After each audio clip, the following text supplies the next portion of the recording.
because they were already, when I think of it, they were old. Well, I was young. But you know, I'm almost their age when they died. They died at about 72, which was an awfully young age as I look at it now.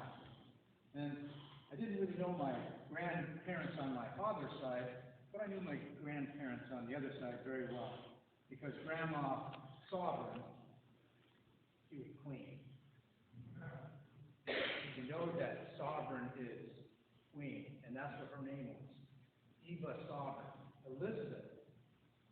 You know, there's a Queen Elizabeth. No, anyway, I'm going on. But my grandmother used to come in because my mother and father owned a bakery, and Mom, from the time she got up, went there. And so Grandma came over and took care of us kids while we were young.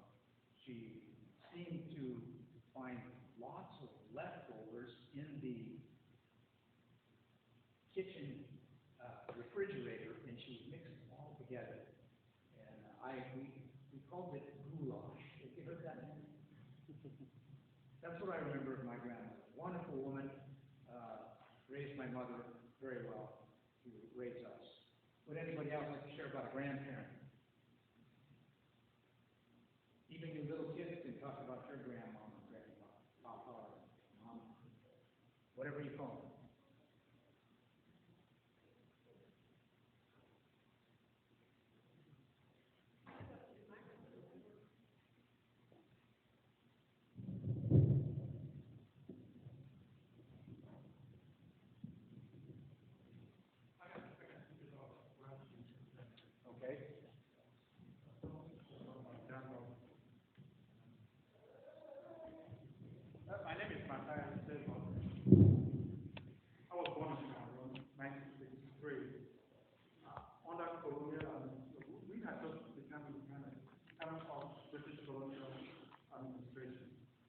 My grandmother had two children.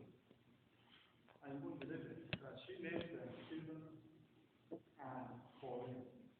Stephen, as we know, is a humble, trusted, appointed one who was sworn to act as the apostle. And my grandmother was called Lydia. Again, one of the early Christians who hosted Christianity in their homes. Again, the New Testament. My mother, called Pauline, was a kind of feminized version of St. Paul. These things I got to know later. I didn't know that I was in Canada. But at the age of, my grandmother told me this story. Back in those days in Africa, she got married as a fourth wife to her husband. And being so young, the husband passed away very early. Wife was still very young. And the brothers were fighting to take her a wife, a free wife. So she ran away. Just to show you the kind of spirit that she was. She went to the coast because we lived on the island. She went to the coastline, which is a big land, almost 300 miles. She wasn't settled. She kept coming back to the village to take her children. And she was never rested until she had taken her son. My mother was already married, I was born. She couldn't take my mother, obviously son of his wife.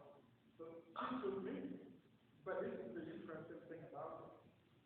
Immediately after independence, a woman was found in Cambodia without a permit for the husband, which has been signed by the local administrative officer. But my grandmother was so headstrong that she came to us. We traveled by night to the coast. I did all of that. I knew her as my mother. And there is this story that I always remember. The very first day she took me to her farm, she had grown peanuts. And as a child, I knew that the very young peanuts are sweet. And she let me there. I went through her own business. By the time she came, I had used my finger. I went around all the peanuts. Talking up all the young shoots to eat. That was amazing.